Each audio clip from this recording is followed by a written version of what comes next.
Hello everyone. इस video में हम जो टॉपिक डिस्कस करने वाले हैं उसका नाम है प्रोटीन। प्रोटीन क्या होता है? ये एक कॉम्प्लेक्स ऑर्गेनिक कंपाउंड होता है जो बहुत इसेंशियल होता है for growth and maintenance of life. ठीक है। अब इसमें क्या होता है कि नाइट्रोजनस कंपाउंड होता है, ठीक है, जो हमको मिलता है अल्फा अमीनो एसिड से। They are constituent of all living organism और फाउंड होते हैं प्लांट और एनिमल में। ठीक है। They are present in muscles, skin, hair, nails, blood, tendons and arteries। सब में मिलता है हमें प्रोटीन। प्रोटीन प्रेजेंट होता है डिफरेंट प्लांट्स में, एनिमल में, और डिफर करता है from one another in the composition and biological action. तो हर किसी का कंपोजिशन अलग अलग होगा और बायोलॉजिकल एक्शन भी सबकी अलग अलग होगी। Protein perform a diverse function in the life process. Protein के अलग अलग रोल्स होते हैं, अलग अलग बायोलॉजिकल प्रोसेस करता है। अब कुछ प्रोटीन जो होते हैं वो स्ट्रक्चरल शेप देते हैं बॉडी को प्रॉपर, जैसे एग्जांपल है केराटिन इन हेयर। सम जो कुछ जो होते हैं वो जो मेटाबॉलिक प्रोसेस में हेल्प होते हैं, जैसे इंसुलिन जो होता है ये ब्लड शुगर लेवल को मेंटेन करता है। कुछ कैटलिस्ट जैसे भी एक्ट करते हैं, जैसे एंजाइम है, एंजाइम एक प्रोटीन है। ठीक है। अब प्लांट जो होता है वो सिंथेसाइज करता है protein for carbon dioxide, water and other nitrogenous material. ठीक है। प्लांट जो होगा वो कैसे प्रोटीन सिंथेसाइज करता है? तो कार्बन डाइऑक्साइड, वाटर और नाइट्रोजनस मटेरियल से। एनिमल का क्या करेगा? वो प्रोटीन को कंज्यूम करेगा प्लांट से, और फिर एनिमल की बॉडी में वो प्रोटीन जो होगा वो हाइड्रोलाइज होगा बहुत सारे अमीनो एसिड में, और फिर वो अमीनो एसिड जो होंगे फिर से क्या हो जाएंगे? रिसिंथेसाइज होके प्रोटीन बनाएंगे। Beside carbon, hydrogen, oxygen, nitrogen, sulfur is also present in some protein। अब नाइट्रोजन तक तो ठीक है, पर कुछ प्रोटीन में हमको सल्फर भी देखने को मिलता है। फॉस्फोरस, आयरन, मैग्नीशियम भी प्रेजेंट होता है कुछ सिलेक्टेड प्रोटीन में। मॉलिकुलर वेट जो होता है इसका बहुत ज्यादा होता है, सेवरल थाउजेंड होता है, मतलब हम बोल सकते हैं कि 10,000 के ऊपर होता है। ठीक है। मतलब हमको 10,000 से ज्यादा अमीनो एसिड जब मिलेंगे तब बनेगा हमारा protein. Near about 26 different natural amino acid होते हैं जो क्या करते हैं? डिफरेंट टाइप ऑफ प्रोटीन्स बनाते हैं। ठीक है। अब हम देखेंगे क्लासिफिकेशन ऑफ प्रोटीन। पहला क्लासिफिकेशन है on the basis of the structure, और दूसरा क्लासिफिकेशन है on the basis of hydrolysis of product. So पहला क्लासिफिकेशन हम देखते हैं। पहला क्लासिफिकेशन जो है वो किसके बेसिस पे है? On the basis of structure. ठीक है। तो पहला होता है फाइबरस प्रोटीन। अब ये फाइबरस प्रोटीन जो होता है कैसे थीन लेयर मॉलिक्यूल होता है, हम देख सकते हैं कैसे थीन लेयर है ये। ठीक है। और lies side by side to form a fibrous. ठीक है। तो ऐसे लाइन बाय लाइन होगा, फाइबर फॉर्म करेगा, और इनमें क्या होता है? इंटरमॉलिक्यूलर हाइड्रोजन बॉन्डिंग होती है। हम देख सकते हैं hydrogen bonding, intermolecular hydrogen bonding होती है ये लाइन टू लाइन के बीच में, जिसकी वजह से क्या करते हैं? ये एक चेन जो एक दूसरे को पकड़ के रखती है। ठीक है। So fibrous protein are insoluble in water. ये कैसे होते हैं? इंसोल्युबल होते हैं वाटर में। फाइबरस प्रोटीन जो होते हैं वो क्या करते हैं? Are the main structural material of tissue. ठीक है। अब फाइबरस प्रोटीन जो होते हैं, ठीक है, इसके एग्जांपल देखते हैं, जैसे keratin in skin, hairs, collagen in tendon, fibroin in skin, silk and myosin in muscles. So ये सब क्या होते हैं? इनमें ये जो भी प्रोटीन के नाम लिए इसमें होता है फाइबरस प्रोटीन प्रेजेंट। नेक्स्ट होता है हमारा ग्लोबुलर प्रोटीन। अब ये प्रोटीन जो होता है, ठीक है, इसमें क्या होता है कि polypeptide are folded into the compact spheroidal shape. हम देख सकते हैं स्पेरिकल शेप में ये। ठीक है। तो पॉलीपेप्टाइड जो है ऐसे फोल्डिंग कर लेता है इसमें। इसमें जो बॉन्डिंग अपने को देखने की मिलेगी ये होगी इंट्रामोलिकुलर हाइड्रोजन बॉन्डिंग, जिसकी वजह से क्या होता है? सारे पेप्टाइड चेन एक दूसरे को होल्ड करके रखते हैं और ये शेप लेते हैं। ठीक है। ये वाटर सोल्यूबल होता है, एक्वस सॉल्यूशन में भी सोल्यूबल होता है, एसिड बेस के इसमें सोल्यूशन सोल्यूबल होता है। अब ये प्रोटीन जो होता है इसका क्या रोल होता है कि ये रेगुलेट करता है, मेंटेन करता है लाइफ प्रोसेस। एग्जाम्पल हम बोल सकते हैं कि ये प्रोटीन एंजाइम बनाता है, हार्मोन्स बनाता है, हीमोग्लोबिन, अल्बुलिन, ये सब में ग्लोबुलर प्रोटीन प्रेजेंट होता है। ठीक है। अब नेक्स्ट क्लासिफिकेशन है classification on the basis of hydrolysis of product. जब हम हाइड्रोलाइज करते हैं, ठीक है, प्रोटीन को, तो हम हमको दो टाइप ऑफ प्रोटीन मिलते हैं। एक होता है सिंपल प्रोटीन, दूसरा होता है कॉन्जुगेट प्रोटीन। अब प्रोटीन को जब हम हाइड्रोलाइज करेंगे तो हमको बस अमीनो एसिड अगर मिल रहे हैं तो हम क्या बोलेंगे? वो कैसे है? सिंपल प्रोटीन है। एग्जाम्पल हम कंसिडर कर सकते हैं कि एक अल्बुमिन, सेरम अल्बुमिन, ग्लोब्यूलिन्स, ये सब क्या है, सिंपल प्रोटीन के टाइप से, ठीक है, कि हमने इसको हाइड्रोलाइज किया तो हमको सिंपल अमीनो एसिड ही मिल रहा है। दूसरा होता है कॉन्जुगेट प्रोटीन। अब इसमें क्या होता है कि दो पार्ट से ये बना होता है, एक होता है प्रोटीनियस पार्ट, दूसरा होता है नॉन प्रोटीनियस पार्ट, उससे बना होता है कॉन्जुगेट प्रोटीन, ठीक है। और नॉन प्रोटीनियस पार्ट को हम प्रोस्टिक ग्रुप भी बोलते हैं। अब ये प्रोस्टिक ग्रुप जो होता है बायोलॉजिकल फंक्शन में बहुत इंपॉर्टेंट रोल प्ले करता है। अब हम अगर इसकी क्लासिफिकेशन देखें कॉन्जुगेट प्रोटीन का, तो जैसे न्यूक्लियोप्रोटीन, ये किससे बना होता है, तो इसमें प्रोटीन और न्यूक्लिक एसिड होता है। ग्लाइकोप्रोटीन में कार्बोहाइड्रेट और प्रोटीन होता है, ठीक है। फिर होता है हमारा हीमोग्लोबिन, और हीमोग्लोबिन वाला भी प्रोटीन होता है। क्रोमोप्रोटीन, क्लोरोफिल, ये सब चीजें, मतलब हमें बेसिकली कॉन्जुगेट प्रोटीन में क्या मिलेगा, तो प्रोटीन के साथ न्यूक्लिक एसिड, प्रोटीन के साथ कार्बोहाइड्रेट, प्रोटीन के साथ कुछ अलग ग्रुप, नॉन कॉन्जुगेट ग्रुप मिलेगा, नॉन प्रोटीनियस ग्रुप मिलेगा, तो उसको हम बोलेंगे कॉन्जुगेट प्रोटीन। नेक्स्ट टॉपिक होता है हमारा प्रोटीन डीनेचर। अब डीनेचुरेशन मतलब क्या होता है, डीनेचुरेशन मतलब प्रोटीन जो होता है क्या होता है, बहुत ज्यादा टेंडर और डेलिकेट सब्सटेंस होता है, ठीक है। और ये ये हीट या कोई भी एसिड अल्कलाइन से अपनी बायोलॉजिकल एक्टिविटी बहुत जल्दी लॉस कर देता है, इसलिए उसको हम बोलते हैं कि डीनेचर्ड हो गया है, ठीक है, उसने अपना नेचर बदल दिया या बंद कर दिया, ठीक है।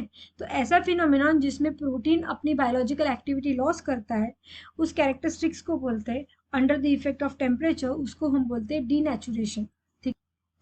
अब डीनेचुरेशन में क्या होता है कि जब हम उसको फिर से रीअरेंज करते हैं तो वो secondary tertiary structure of protein में कन्वर्ट हो सकता है, पर वो कभी भी फिर से प्राइमरी स्ट्रक्चर में कन्वर्ट नहीं होगा। जैसे एग्जांपल लिया हमने कि एग को हमने जब बॉईल किया, ठीक है, एग लिया उसको बॉईल किया तो हमको जो भी वाइट सब्सटेंस मिलता है, वो एग्जांपल होता है कि कैसे डीनेचुर्ड हुआ, कैसे इनरिवर्सिबल प्रोसेस होती है denaturation of a protein. Protein फिर से हमको ओरिजिनल लिक्विड फॉर्म में कभी नहीं मिलेगा, एक बार वो बॉईल करने के बाद वाइट वाला मिल गया तो उसके बाद हम उसको फिर से रिवर्सिबल नहीं कर सकते। So coagulation of egg white is the example of irreversible denaturation of protein. Next topic है हमारा स्ट्रक्चर डिटर्मिनेशन ऑफ प्रोटीन। सबसे पहले देखते हैं हम उसका प्राइमरी स्ट्रक्चर। अब प्राइमरी स्ट्रक्चर जो है हम कैसे डिटरमाइन करते हैं, तो इसके दो स्टेप्स आते हैं। पहला स्टेप होता है determination of amino acid composition. अब हम कैसे डिटरमाइन करेंगे अमीनो एसिड का कंपोजिशन, तो इसमें क्या करते हैं हम प्रोटीन को इन्वेस्टिगेशन करते हैं। कैसे करेंगे, प्रोटीन का हाइड्रोलाइज करेंगे एसिड अल्कलाइन या कोई एंजाइम की हेल्प से, और हमको क्या मिलेगा, अमीनो एसिड का मिक्सचर मिलेगा। फिर हम अमीनो एसिड को सेपरेट करेंगे और आइडेंटिफाई करेंगे आयन एक्सचेंज क्रोमेटोग्राफी से। अब weight of amino acid produce are noted. फिर हमको क्या मिलेगा, फिर हम उसका क्या निकालेंगे, वेट निकालेंगे अमीनो एसिड का। Thus, the number of mole of each amino acid and relative number of various amino acid residue in the protein are estimated. और उसके बाद में हम क्या करेंगे, प्रोटीन का वेट निकालेंगे। Knowing the molecular weight of protein, which is determined by the suitable method, actual number of amino acid residue in the molecule is calculated. So हमको पहले क्या करना है, कितने नंबर ऑफ अमीनो एसिड है, उनका वेट, मॉलिक्यूलर वेट कितना है, ये फाइंड आउट करना है, और उससे हम मॉलिक्यूलर वेट निकालेंगे प्रोटीन का। सो हम इस प्रकार से क्या करेंगे, पहले डिटरमाइन करेंगे अमीनो एसिड का कंपोजिशन। अब उसके बाद में नेक्स्ट क्या करेंगे हम, sequence of arrangement of amino acid. अब हमको क्या करना है, प्रॉपर सीक्वेंस में अमीनो एसिड को अरेंज करना है। तो इसमें क्या करेंगे, for this control hydrolysis of protein is carry out to produce a small polypeptide. The sequence of arrangement of amino acids is determined by the terminal residue analysis. तो ये sequence जो है वो कैसा है, ये फाइंड आउट करने के लिए, ठीक है, हमारे पास एनालिसिस मेथड होती है। एक होता है टर्मिनल रेसिड्यू एनालिसिस, ठीक है। तो इससे हम क्या करते हैं, पता कर सकते हैं कि सीक्वेंस कैसा है अमीनो एसिड का, जो हमने ब्रेक डाउन किया है प्रोटीन को, जैसे हमने हाइड्रोलाइज किया और हमको जो पॉलीपेप्टाइड चेन मिली है उसमें सीक्वेंस कैसा है, ये हमको फाइंड आउट करना पड़ेगा। So amino acid residue at two extreme peptide chain are different from all other amino acid residue and also from each other. Amino acid present at the one end of chain has free NH2 group is called N-terminal. An amino acid present at another end has a free suitable OH group. It is called C-terminal. सो हमको ये देखने को मिलता है कि हमारे पास जो भी चेन होती है उसमें दो टर्मिनल होते हैं, एक होता है N-terminal रेसिड्यू और एक में होता है C-terminal रेसिड्यू. तो इस बेसिस पे हमको क्या करना है, एनालिसिस करना है. तो सबसे पहले हम देखते हैं N-terminal रेसिड्यू कैसे पहचानते हैं. ठीक है, तो इसको हम एनालाइज करते हैं बाय सैंगो मेथड. तो ये सैंगो मेथड क्या होती है, तो इस मेथड में हम क्या करते हैं कि हमारी पॉलीपेप्टाइड जो भी हमको मिली है प्रोटीन को ब्रेक डाउन करने के बाद उसकी रिएक्शन हम करते हैं 2,4-डाइनाइट्रोफ्लोरोबेंजीन दैट इज DNFB के साथ, जिसको हम सैंगर रिएजेंट भी बोलते हैं, in the presence of sodium bicarbonate. तो इसकी वजह से क्या होगा कि ये रिएजेंट जो होगा रिएक्ट करेगा फ्री अमीनो ग्रुप के साथ. जो हमारा फ्री अमीनो ग्रुप है, ये जो फ्री अमीनो ग्रुप हमको देखने को मिल रहा है, इसके साथ हमारा DNFB रिएक्ट करेगा. ठीक है, और हमको क्या मिलेगा, इसकी वजह से मिलता है हमको two four dinitrophenyl DMP derivative of polypeptide. ठीक है, फिर हम क्या करेंगे, the product obtain is hydrolysed by the acid to form a dinitrophenyl derivative of N-terminal amino acid and smaller peptide molecule. DMP derivative of amino acid is isolated. उसके बाद में हम उसको आइसोलेट करेंगे, एनालाइज करेंगे क्रोमेटोग्राफी में या फिर थिन क्रोमेटोग्राफी में, थिन लेयर क्रोमेटोग्राफी में. सो बेसिकली क्या होता है कि अगर हमारा N-terminal होगा, हमको तो पता नहीं है N-terminal की क्या है, हमारे पास बस पॉलीपेप्टाइड चेन है क्योंकि हमने प्रोटीन को हाइड्रोलाइज किया. अब हमको क्या करना है, सेकेंड स्टेप में हमको क्या करना है कि टर्मिनल N-terminal है कि C-terminal है ये एनालाइज करना है. तो हम उसमें क्या करेंगे, डाइनाइट्रोफ्लोरोबेंजीन डालेंगे, जिसकी वजह से क्या होगा, हमको ये डेरिवेटिव कंपाउंड मिलेगा. और फिर हम उसको क्या करेंगे, सिंपल इसको हम सेपरेट करेंगे. ठीक है, स्मॉलर पेप्टाइड में. और फिर हमको मिलेगा DNP derivative of amino acid, जिसको हम क्रोमेटोग्राफी, थिन लेयर क्रोमेटोग्राफी से सेपरेट करेंगे. तो अगर हमको ये कंपाउंड मिल रहा है, इसका मतलब वो एंड कैसे था, N-terminal था.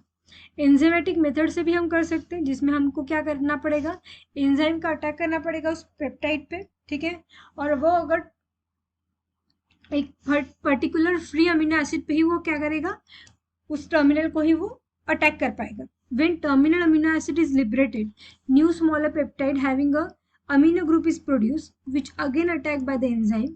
Different amino acid liberated, thus they are analyzed and identified. तो एंजाइम की हेल्प से भी हम क्या कर सकते हैं, हम डिफरेंट अमीनो एसिड के अलग अलग ग्रुप्स देख सकते हैं, उसको एनालाइज कर सकते हैं, आइडेंटिफाई कर सकते हैं. नेक्स्ट होता है हमारा C-terminal, जिसको हम हाइड्राजिनोलाइसिस मेथड से करते हैं. तो इसमें हम क्या करेंगे, इसमें हम अनहाइड्रस हाइड्राजिन डालेंगे, उसका टेम्परेचर 373 केल्विन लेंगे. ठीक है, जिसकी वजह से क्या होगा कि जो भी हमारे पास अमीनो एसिड रेसिड्यू था पेप्टाइड चेन का, वो C-terminal को ही क्या करेगा, C-terminal पे ही अटैक कर पाएगा. तो ये जो हमारा COOH था, ठीक है, ये हाइड्राजिन में कन्वर्ट हो जाएगा. यहाँ क्या चला जाएगा, हाइड्राजिन चला जाएगा. ठीक है, और बाकी C-terminal जो था वो एज इट इज रह जाएगा. ठीक है, सो बाकी सब इस पर अटैक हो जाएगा, ये एज इट इज बाहर निकलेगा. और फिर हम इसको क्या करेंगे, एनालाइज करेंगे.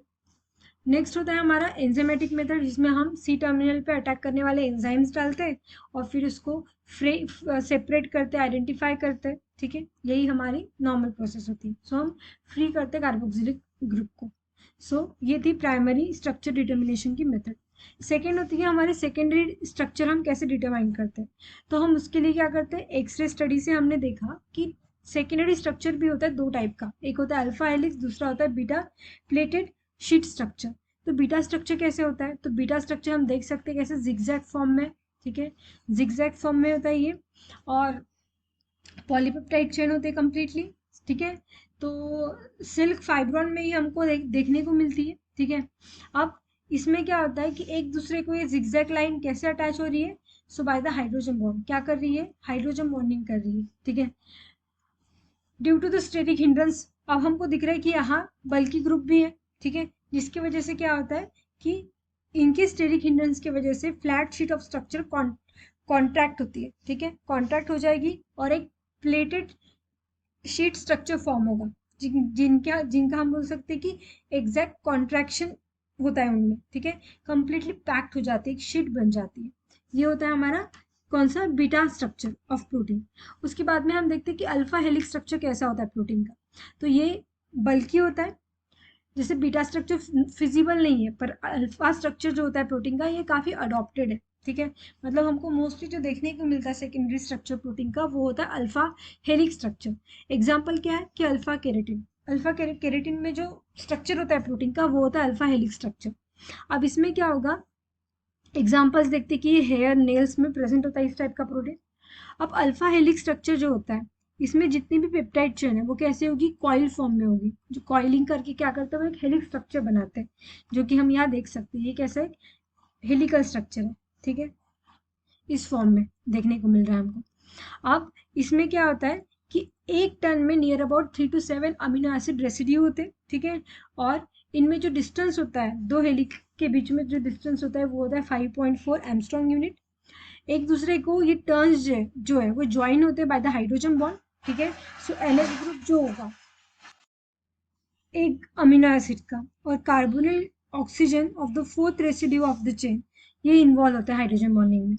Hydrogen bonding keep the structure tight, इसकी वजह से हाइड्रोजन बॉन्डिंग की वजह से वो स्ट्रक्चर कैसे होता है, टाइट होता है, और ये रोटेशन अवॉइड करता है, ठीक है। और अल्फा हेलिक्स जो होगा वो लेफ्ट और राइट हैंडेड दोनों भी होता है, पर मोस्टली जो हम ऑब्जर्व करते हैं वो होता है right handed helix structure which is more stable, ठीक है। और इनकी डायमीटर जो होती है हेलिक्स की वो होती है 10 एंगस्ट्रॉम इतनी।